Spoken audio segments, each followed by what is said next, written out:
사랑하시는 아버지, 오늘 우리에게 특별히 은혜 주시기 위하여 거룩한 날을 주신 것 감사합니다.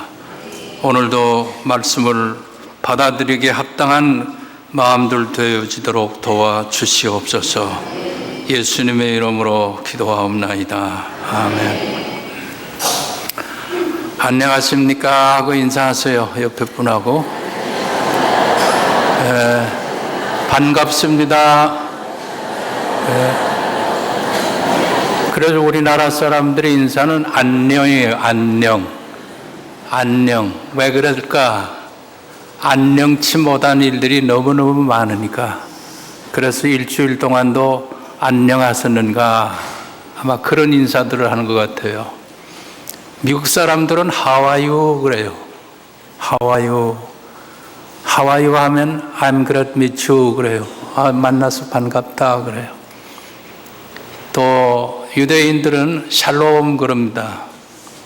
샬롬 하면 뭐라고 응답해야겠어요? 마라나다 그래요. 마라나다가 무슨 소리요? 주여 어서 오십시오. 참 잘했어요. 공부들 잘했어요. 그 왜 그런 은사를 했겠는가? 오늘은 특별히 마음이 좀 울적한 사람들, 참 그 내 마음을 어떻게 내가 걷잡을 수 없는 그런 분들, 그리고 모든 일이 다 지금 좌절되고 막혀서 답답한 사람들, 그리고 남 모르는 고통 속에 있는 분들은 오늘 잘 들으세요. 하나님이 제게 이 본문을 주시면서 참 내 자신이 먼저 은혜를 많이 받았어요. 그 목사님들이 설교 준비하면서 제일 먼저 이 성경을 이렇게 텍스트 이 성경을 보는데 늘 보던 말씀이지만은 그 와서 깊이 깨닫게 하는 그런 말씀들이 있어요. 그거는 성령께서 역사하시는 줄 믿습니다. 그래서 오늘 제가 이 고난과 위로라고 하는 제목을 먼저 걸어 놓았지만은 그걸 걸고서 늘 묵상하는 가운데서 특별히 그리스도인의 고난과 위로라는 말씀이 자꾸 마음속에 와 닿아요. 그러면서 오늘 이 고린도 후서 1장 3절로 5절 말씀 가운데서도 그 4절 말씀이 마음속에 와서 꽉 잡혀서 그 4절을 한번 읽어봐요. 다 같이 뜻을 잘 생각하면서 4절 시작. 우리의 모든 환난 중에서 가마셔. 이거 봐요. 그거 그렇게 읽지 말고 저 읽는 것처럼 이렇게 읽었어요. 다다다다다다 이렇게 읽어버리면 그 아무 의미가 없어요. 여기 보니까 우리의 모든 환난 중에서 우리가 지금 당하는 환난이 이거 뭐 한두 가지가 아니요. 경제적인 환난, 육체적인 병고, 실직, 그리고 참 이 해결할 수 없는 그런 모든 환난. 그래서 우리의 모든 환난 중에서 우리를 위로하사 우리로 하여금 하나님께 받는 위로로서 누구에게 받는 위로? 하나님께로부터 받는 위로예요. 세상의 위로가 아니고 하나님께로부터 받는 위로로서 모든 환난 중에 있는 자들을 능히 위로하게 하시는 하나님이시다 그 말이요. 뭐 어딜 봐야 날 봐야지. 뭐 저게 뭐 뜨니까 여러분, 하나님은 우리 모든 환난 중에서 나를 위로하고 또 나로 하여금 나와 같이 환난을 당하고 있는 사람들에게 위로하게 하시는 하나님이시다 그 말이요. 참 그 말씀을 가만히 음미하면 할수록, 그래서 오늘 뭐 제가 길게 설교 안 하는 목사 가운데 하나인데 3가지 꼭 증거합니다. 첫째, 왜 예수 믿는 사람들이 고난이 닥치는가 하는 거. 왜 예수 잘 믿는데 왜 우리에게 고난이 닥치는가 하는 문제. 두 번째는 그러면 그 고난 중에 있을 때 우리 신앙을 어떻게 지켜야 하겠는가 하는 것. 그리고 세 번째는 뭐냐? 고난 중에 믿지 않는 사람들과 달라야 할 것이 뭐냐 하는 거예요. 이 세 가지, 이제는 그 세 가지를 조금 설명을 해드리겠습니다. 왜 예수 믿는 사람들에게 고난이 닥칠까? 고난은 예수 믿는 사람들에게도 닥치지만은 예수 믿지 않는 사람들 누구나 다 고난을 닥쳐요. 그런데 이 종교 가운데서도 이 고통의 문제를 깊이 다룬 종교가 저 개인적인 생각으로는 불교라고 저는 그렇게 생각합니다. 그 불교는 이 인간의 고통스러운 이 고를 생로병사가 다 고통이라 그랬어요. 이 땅에 태어나는 것, 그리고 늙어지는 것, 그리고 병드는 것, 그리고 마지막에 죽는 것, 이게 다 고난이다, 고통이다 그랬어요. 그래서 고해 같은 세상이라고 그래요. 고통의 바다를 항해하는 것이 인생이다. 그런가 하면 여러분, 우리 이 기독교에서는 그러면 어떻게 얘기했냐? 기독교에서도 이제 이 욕심이 잉태하면 죄를 낳고 죄가 장성하면 결국 죽음, 사망을 낳는다 그랬어요. 그러니까 죄가 장성한다 하는 것, 그러니까 기독교의 이 고통은 이 죄로 문제로 해석하기 쉽습니다. 죄 때문에 우리들이 고난을 당한다. 그런데 여러분, 이렇게만 얘기를 하면 조금 의아한 생각이 들 때가 있어요. 내 자신도 그렇게 느껴졌어요. 죄 때문에 고통을 당한다 하게 되면 내가 범한 죄값으로 내가 당하는 것은 그거는 마땅해요. 그런데 세상 살다 보면 내가 아무 잘못이 없는데 내게 당하는 고통이 온단 말이에요. 상대방이 잘못했는데 내가 당하는 고통이 있어요. 예를 들면 내가 운전을 잘하고 가다가 그만 내가 실수해가지고 처박았다든가 또 내가 뭐 다쳤다든가 하게 되면 그건 자기가 잘못해서 당하는 건 마땅한 것이죠. 그런데 나는 정코스로 잘 진행해 나가는데 그만 서 있는데 뒤에서 와서 팍 받아버려. 그래가지고 이게 목이 다 부러졌다.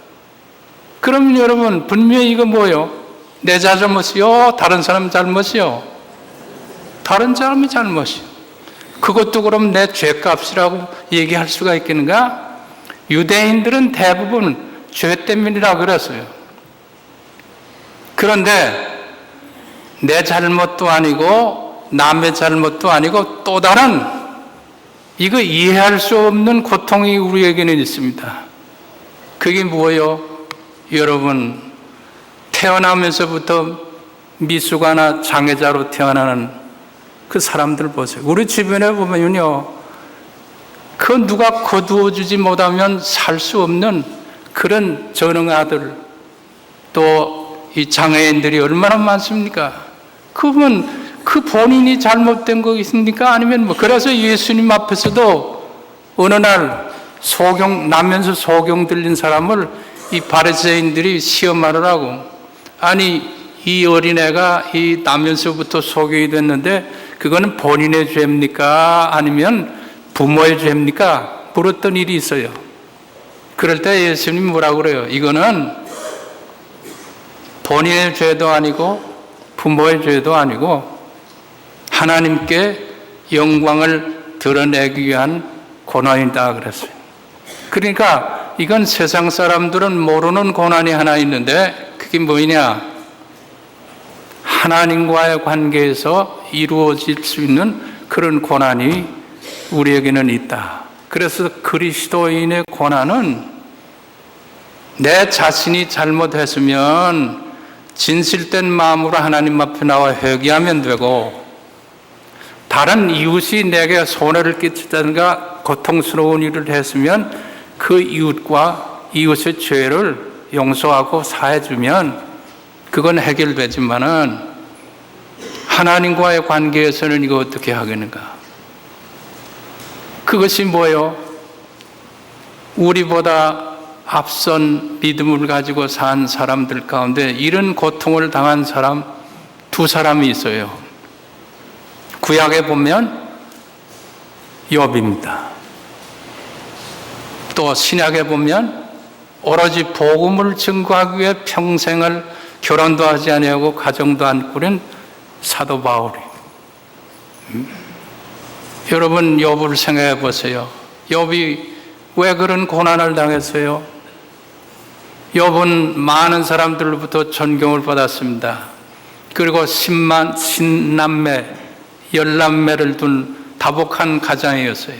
그리고 동방의 거부요 의인이라고 많은 사람들로부터 존경을 받았는데 하루아침에 그만 10남매 다 죽게 되고 집 다 불타고 그리고 적군이 와서 다 뺏어가고 그리고 자기 몸매는 창질이 나서 밤에 밤새껏 고통스러워서 잠을 자지 못했어요.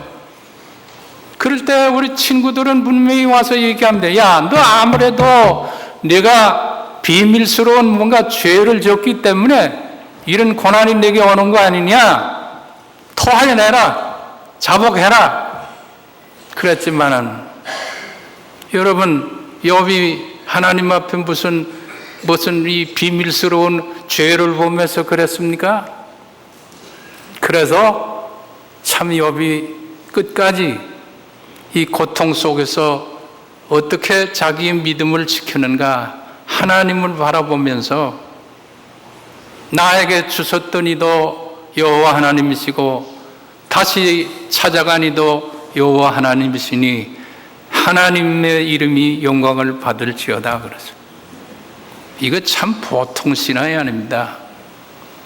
고난 중에 있을 때 신앙을 어떻게 보존할까? 제일 처음에 여러분 욥을 늘 생각해 보세요. 또 두 번째로 신약에서는 사도 바울이라 그러는데 사도 바울이 왜 그런 매를 맞았어요? 자기 잘못도 아니고 오로지 예수 때문에 예수의 복음 때문에 가난해졌고 굶주렸고 옥고에 갇히게 하고 마지막에는 못 베어서 참수를 당해서 죽었어요. 여러분 오늘 본문에 이건 누가 쓴 거냐? 사도 바울이 바로 쓴 서신 가운데서 고린도 교회에 보냈던 이 서신이 바로 오늘 우리들이 본문의 내용입니다. 그래서 우리 고난 중에 있을 때 신앙인들은 원망하기 쉬워요. 그리고 자기의 신앙 가졌던 거 포기하기 쉬워요. 쪽하면 뭐요? 하나님이 왜 내게 이런 고난을 줬는가? 왜 내가 무슨 죄를 지은 것도 아닌데 이런 이 고통스러움을 내게 안겨주는가? 그랬어요. 그럴 때 우리 믿음을 지키기 위해서는 이자도 얘기했습니다마는 우리와 똑같은 세상을 살아가면서도 두 분 구약의 욥과 신약의 사도 바울을 여러분 기억하면서 그리고 사도 바울은 이렇게 로마서 8장 18절에 이런 얘기를 했어요. 생각하건대 현재 내가 받는 고난은 장차 나에게 나타날 영광과 좋게 비교할 수 없다 그랬습니다. 우리 그리스도인들이 이 고난 중에 있을 때 그 금보다 더 귀했던 믿음을 그만 쏟아버리기가 쉬운데 그게 얼마나 참 어리석은 일이냐. 고난 당할 때 도리어 내가 받는 현재의 고난은 장차 내게 나타날 영광과 가히 비교할 수 없다고. 이런 믿음, 이런 마음을 가질 때 이겨내요. 그게 뭐냐? 초대교회 300년 동안에 크리스찬들이 다 이 믿음 가지고 이겨냈습니다. 여러분 예수님 돌아가신 후에 100년이 지나고 200년이 지나고 300년이 지나는데 이 300년 동안 로마 황제를 숭배하는 그와 같은 로마 황제는 이 신이라고까지 그래가지고 초대교인들이 제일 박해를 받았던 게 두 가지입니다. 하나는 뭐요? 로마 황제에게 절하라 그러죠. 로마 황제에게 절하지 아니하면 다 그냥 구속되고 그럴 때 우리는 하나님만을 경배하는 사람들인데 어떻게 그랬냐. 그래가지고 그 밀고자들이 많이 생겼어요. 같이 교회 나오는 사람들 가운데서도 이 믿음을 약한 사람들에게는 세상이 어려울 때 세상으로 나가가지고 그 편에 서게 됩니다. 그러니까 이 밀고자들 때문에 얼마나 고통을 많이 당했어요. 그래도 초대교인들이 샬롬하게 되면 마라나다 그랬습니다. 마라나다는 뭡니까? 주여 어서 오시옵소서. 우리가 고난 중에 있는 우리 이들을 주님 다시 오실 때 우리는 영광 중에 맞아 드릴 것이다 하는 그 신앙 가지고 마라나다 그랬어요. 여러분, 오늘 우리 찬송 부른 것도 나 어느 곳에 있든지 늘 마음이 편하다. 주 예수 주신 평안함 늘 충만하도다 그랬습니다. 여러분, 이 찬송을 여러분 가만히 음미해 보세요. 내 어느 곳에 있든지, 내가 어떤 환경 속에 있든지, 내가 지금 어떠한 고난 속에 있든지 내 마음이 늘 편하다. 왜? 주 예수 주신 평안함 늘 충만하도다. 나의 마음 속이 늘 편안해. 나의 마음 속이 늘 편안해. 악한 죄의 파도가 많지만은 나의 마음이 늘 편하죠. 여기서 우리 그리스도인의 평강의 특징을 생각하게 됩니다. 우리 예수 믿는 사람들이 평안하다고 하는 것은 고난이 없기 때문에 평안한 것이 아니고 고난 가운데서 나를 위로하시는 하나님이 계시다 하는 것. 주님이 나를 함께 하시고 주님이 내 손을 꼭 잡고 인도해 가신다 하는 그 믿음이 있기 때문에 고난 속에 도리어 악한 죄가 파도가 많지만은 내 마음이 늘 편하다 하는 바로 그런 뜻이에요. 그래서 디모데후서 3장 12절에 보니까 무릇 그리스도 예수 안에서 경건하게 살고자 하는 자는 핍박을 받으리라 그랬어요. 여러분, 이 말이 뭘까요? 경건하게 산다는 의미가 뭘까? 이것이 구별된 삶입니다. 그러니까 세상 우리가 지금 우리 믿음이 참 어려울 때 견지하지 못하는 것은 우리가 이 세상 속에서 고난 가운데서 경건하게 살고자 하면 자연히 고난이 오는데 이걸 우리들이 이겨내지는 못해요. 그래서 세상과 적당하게 타협하면서 살려고 합니다. 세상과 적당하게 타협하면 고난은 없어요. 그러니까 여러분, 하나님의 말씀대로 순종하려고 하니까 핍박이 옵니다. 예수님 가르치신 말씀대로 행하려고 하다 보니까 박해를 받습니다. 그럴 때 그리스도인들은 위로가 된다 그 말이에요. 요즘 우리의 모습들을 여러분 한 번씩 되돌아보시기를 바랍니다. 내 모습을 한번 보세요. 여러분 지금 믿음 생활하죠? 예수님 따라간다고 그러죠? 그런데 여러분 사실 가만히 보면 우리 예수 믿는 사람들에게 적당한 고난이 없으면은 예수님 따라가기 어렵습니다. 다 세상으로 나갈 확률이 거의 90% 이상이에요.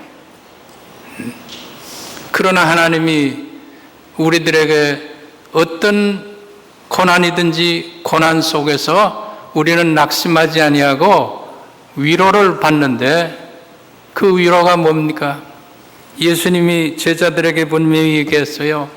내가 가면 너희들과 영원토록 너의 세상 끝날까지 내 목숨이 끝나는 그 순간까지 너와 함께할 보혜사 성령을 너에게 보내노니 그랬어요. 지금 예수님이 나와 함께하는 것은 예수님이 육체로 나에게 나타나서 이보이 내가 네 손 잡아줄게 그래서 내가 위로받는 게 아니고 내 속에 뭘로 감동을 가요? 성령으로 감동이 와서 하나님의 말씀을 깨닫게 됩니다. 이거 하나님의 말씀을 깨닫지 못하면 이런 평안, 이런 감동이 어떻게 오겠느냐 그 말이요. 그러니까 여러분 이 말씀 분명히 우리들이 잘 기억하셔야 돼요. 그래서 그리스도인으로 고난을 받으면 그 고난에는 위로가 있습니다. 근데 오늘 제가 이 설교를 준비하면서 이 본문 말씀 4절을 각 나라 번역을 다 참조해 봤더니요. 여기 지금 영어권에 사용할 수 있는 사람들은 집에 가서 대조해 보세요. 영어하고. 그리고 일본어 하는 사람들은 일본어를 대조해 보세요. 또 독일어 하는 사람 독일어를 한번 대조해 보시고 우리나라 번역보다도 더 우리들에게 실감 있게 가깝게 느껴집니다. 위로의 하나님, God of Compassion, 그러니까 우리를 동정하시고 참 우리에게 관심을 가지는 하나님이 우리를 고난 가운데서 comfort, 우리를 만족하게 한다, 위로하게 한다 하는 이 뜻이 이 영어권에는 그렇게 얘기를 했어요. 사랑하는 성도 여러분, 그리스도인은 그리스도 안에서 고난을 받으면은 그리스도의 위로가 넘치게 되는 줄을 믿으시기를 바랍니다. 그런데 여기 이제 문제가 있는데, 잘 믿던 사람이, 교회 집사, 권사, 뭐 다 직분지 다 좋던 사람이 가정에 조금 우환이 생기고 자기 몸에 질병이 오면 이 고난이라는 것이 좀 더 이상해요. 고난이라는 것은 내게 닥치야 이게 고난의 의미가 되새겨지지 남의 고난은 하나의 관념으로 남아있어요. 지난 주간에도 여러분 나 그 보면서 눈물을 흘렸는데 그 가장 사랑하는 아들 넷을 그만 총기 난동 사건으로 죽은 그 부모들 지금 가슴이 얼마나 쓰리겠느냐 그 말이요. 그 아까운 자식들 군대 보냈다가 그게 여러분 남의 자식이니까 나는 그저 동정으로 지금 느끼지만은 그게 만일 입장을 바꿔서 상상을 해봐요. 나에게 그런 일이 닥쳤다 하게 되면 여러분 여기 정신 차릴 수 있겠습니까? 그러나 처음에는 좌절하고 처음에는 낙심하겠죠. 왜 하나님이 내게 이런 시련을 주십니까? 왜 우리 아들을 이런 죽음으로 끝내야 합니까? 하겠지만은 그 다음 순간 이 말씀이 우리를 깨닫게 하시고 위로받게 하신 줄 믿습니다. 그래서 이 그리스도인으로 고난을 받으면 그 고난에는 위로가 따라요. 주님이 나의 고난과 함께하는 것을 느낄 수 있기 때문입니다. 그러므로 고난 중에 믿지 않는 세상 사람들과 우리 그리스도인이 달라야 할 점이 무엇입니까? 하나님의 위로를 바라보면서 사는 우리들이 되어야 합니다. 오늘 본문을 정확하게 다시 읽어보시기 바라요. 찬송하리로다 그는 우리 주 예수 그리스도의 하나님이시요 자비의 아버지시요 모든 위로의 하나님이시며 우리의 모든 환난 중에서 우리를 위로하사 우리로 하여금 하나님께 받는 위로로서 모든 환난 중에 있는 자들을 능히 위로하게 하시는 이시로다. 아멘. 아멘이 자연히 나와. 만일 성도들이 고난 중에 있을 때 세상적인 위로를 구하면서 해결해 보려고 하면 거기에는 위로가 있을 수가 없을 것입니다. 예수 믿다가도 어려움 당하면 각 술이나 먹자 그래가지고 술이나 먹고 예수 믿다가도 교회 나오지 않냐고 방탕한 길로 다시 들어가고 그런다 하면 여러분 거기에서 무슨 위로가 있습니까? 도리어 성도들을 위로하시는 분은 오직 하나님밖에 없어요. 그래서 모든 고난을 몸소 당하신 우리 예수님을 통해서 고난 중에 있는 그리스도인들을 위로하시는 하나님이시다 그 말입니다. 그러니까 예수님을 생각하시면 돼요. 예수님이 하나님의 아들이지만은 육체로 이 땅에 와서 우리가 당하지 못했던 고난을 그는 다 당했습니다. 죽기까지 매맞고. 여러분, 옛날에 용막 가운데서 예수님 십자가 지시고 매맞는 장면, 한동안 패션이라고 하는 영화인가? 그거 왔을 때, 끔찍하게 예수님 그냥 리오라게 때리는 로마 병정의 채찍을 맞는 모습을 보면서 예수님이 왜 그런 채찍을 다 맞아야 했어요? 아무 죄 없이. 그런데 그걸 다 참아내신 그분을 바라보면 우리 자신이 내가 고난당할 때 누가 나를 위로해 주겠는가? 예수님밖에 없어. 제가 30대 중반에 목회할 때 우리 교회 아니요, 저 동성교회 있을 때 신방 중에 어느 권사님이 고된 시집살이를 한 그 경험을 얘기해요. 근데 우리 믿는 가정에서도 왜 시어머니 가운데도 이상스러운 시어머니들이 있어요. 그 며느리들을 왜 그렇게 고통스럽게 했는지 말이지. 응? 목사님, 내가 시집살이 하는 동안 우리 영감 때문에 그나마 살았습니다. 시어머니가 어찌나 못 살게 굴던지 도저히 살 수가 없었습니다. 치마 뒤집어 쓰고 연못에 빠져 죽으려고도 했고, 양잿물 마시고, 옛날 사람들은 쭉 하면 양잿물 먹으라고 그랬어요. 그 양잿물은 여러분 못 넘어갑니다. 먹을 때 벌써 딱 기도가 이렇게 맥혀가지고 괜히 고난당에 앞으로 자살할 사람들 절대 양잿물 먹지 마요. 응? 양잿물 마시고 죽으려고 했고, 몇 번이나 죽으려 했건만은 그때마다 남편이 밤에 잠들기 전에 말없이 제 손을 꼭 잡아 주었답니다. 거칠어진 손, 고되게 일한 그 손으로 꼭 잡아주면 눈물이 흘러 넘쳤습니다. 저는 그 남편 때문에 그 고된 시집살이를 살았습니다. 그래서 제가 왜 이걸 읽었는가 하게 되면, 이걸 얘기로 하게 되면요, 자꾸 말이 길어져요. 그래서 그대로 읽었어요.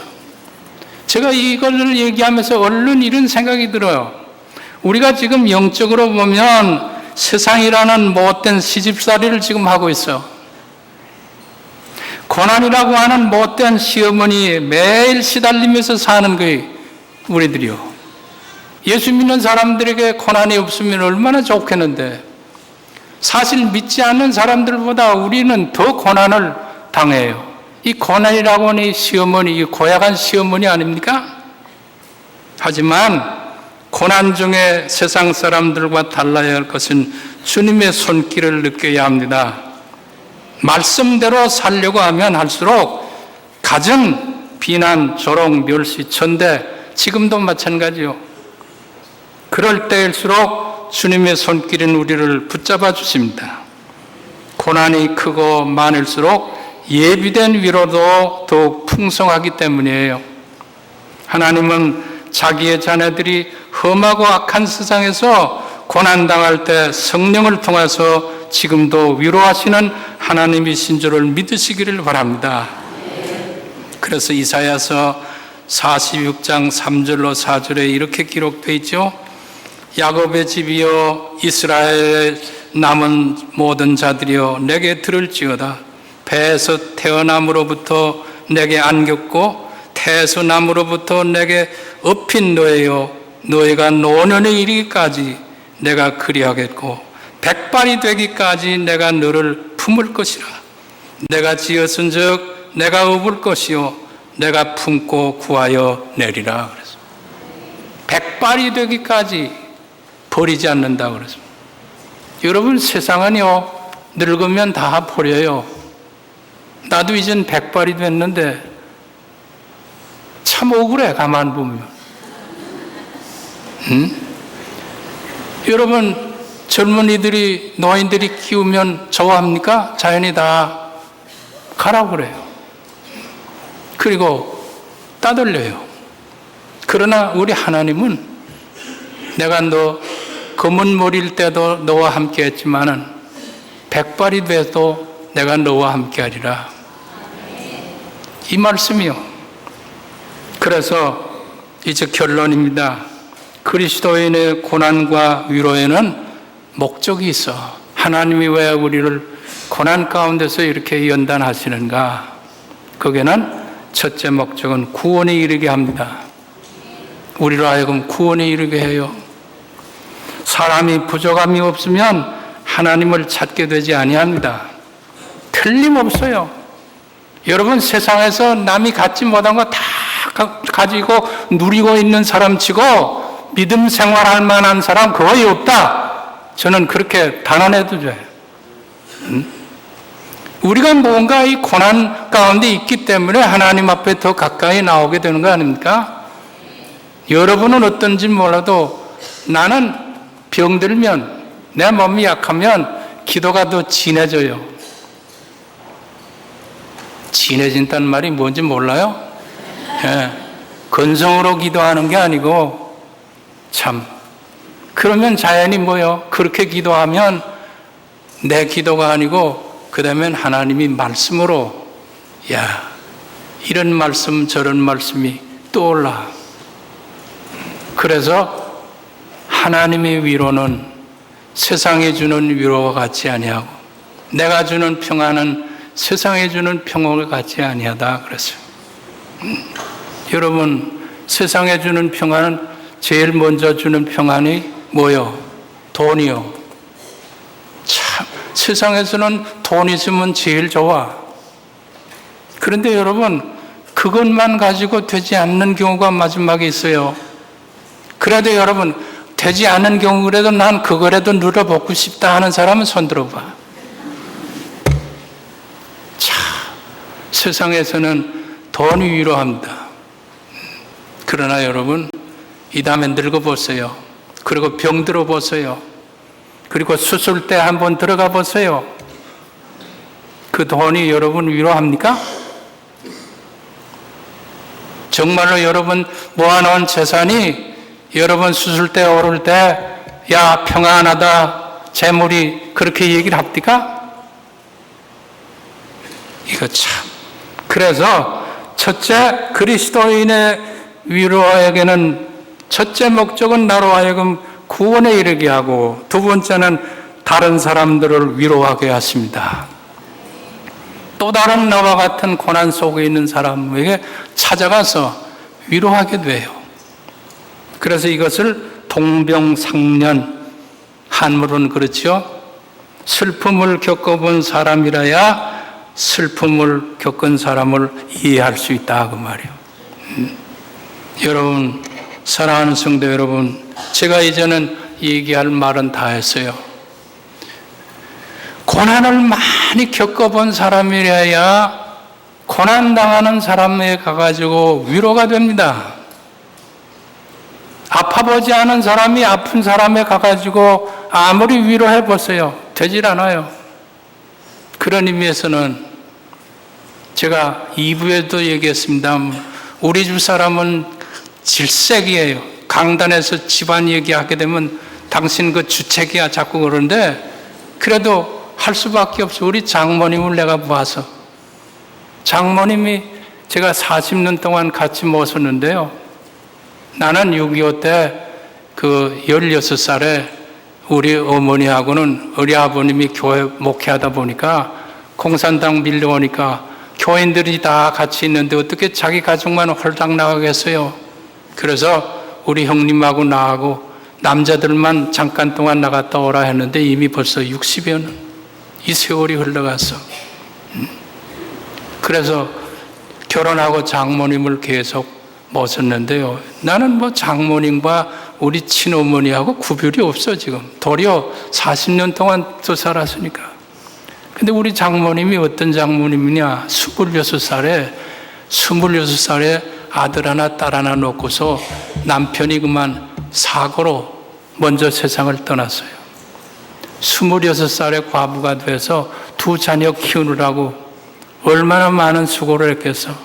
그 재봉틀에, 그러니까 재봉으로 자식들 키우면서 했는데, 그 키운 자식이 6.25 동란 때 이 3, 4단 또 이제 중대장으로 6.25 참전을 했죠. 많은 공을 세워서 지금 이 전쟁 기념관에 가면 그의 동상이 다 있습니다만은, 그런데 6.25 3년 동안 전쟁 다 끝나고 휴전이 되기 바로 한 달 전에 그만 전사를 했어요. 그러니까 여러분, 그 어머니의 마음이 얼마나 찢어지겠습니까? 그 마음을 누가 위로하겠어요? 목사님이 가서 신방을 두문불출하고 물 한 모금 마시지 못하고 있다가 그렇게 한 3개월 지난 후에 어느 날 비몽사몽간인데 뚜벅뚜벅 군화 발자국 소리가 나는데 아들이 찾아왔어요. 이게 생신가 꿈인가 보니까, 어머니 왜 이렇게 울고만 있어요? 내가 지금 좋은 곳에 있는데 하고선 사라지더래요. 이게 참 신비로운 참 체험입니다. 그 다음부터 눈물이 싹 갔었죠. 옳지, 내 아들은 이제 이미 좋은 데 갔다, 하늘나라에 갔다. 그래서 그 다음부터는 뭐요? 우리 장모님이 그 상례를 나면, 교회 상례를 나면, 옛날에는요, 지금처럼 요새는 다 병원에서 하지만은 우리 교인들이 가가지고 관보를 다 만들고 꽃을 만들어서 장례를 치렀어요, 옛날에는. 근데 그 관보를 얼마나 많이 했겠습니까? 그러면서 위로를 했어요. 내가 26살에 아들, 딸 둘 낳고 참 살다가 남편 먼저 가서 오늘날까지 이렇게 살면서 살았는데 예수님이 나를 위로하지 않았으면 나는 벌써 죽었다. 그러니까 자기가 당하는 슬픔보다도 우리 장모님이 얘기하는 말이 그게 귀에 들려. 아, 이분은 이렇게까지 어려움 속에서도 믿음으로 이겨냈는데 하더니, 그래서 많은 사람들을 위로했다 그 말이요. 사랑하는 성도 여러분, 말씀은 마칩니다. 고난 중에 있는 분들이 오늘 계십니까? 오늘 말씀 마음속에 꼭 담아두시기를 바랍니다. 고난은 예고 없이 우리들에게 닥칩니다. 누구에게나 고난은 내 현실로 올 수밖에 없어요. 결국 인생은 고난과 함께 살아야 하는 존재들이기 때문이겠죠. 마지막 인생의 가을은 누구에게나 다 옵니다. 아무리 푸르렀던 세상 성공의 잎사귀들도 단풍이 들어서 결국 낙엽이 되어 땅에 묻히는 것이 인생이에요. 그리스도 안에서 신랑 되신 주님의 손 안에서 우리를 꼭 붙잡아 주시는 그 위로밖에 우리가 받을 게 어디 있느냐 하는 것. 오늘 이 말씀 속에서 성령이 여러분 마음속에 위로자가 되시기를 주의 이름으로 축원합니다. 감사하신 아버지요, 오늘까지 우리를 살게 하시고 이 자리까지 이르게 하신 것 감사합니다. 앞으로 남은 생도 주님 손 안에서 거할 수 있도록 도와주시옵소서. 예수님의 이름으로 기도하옵나이다. 아멘.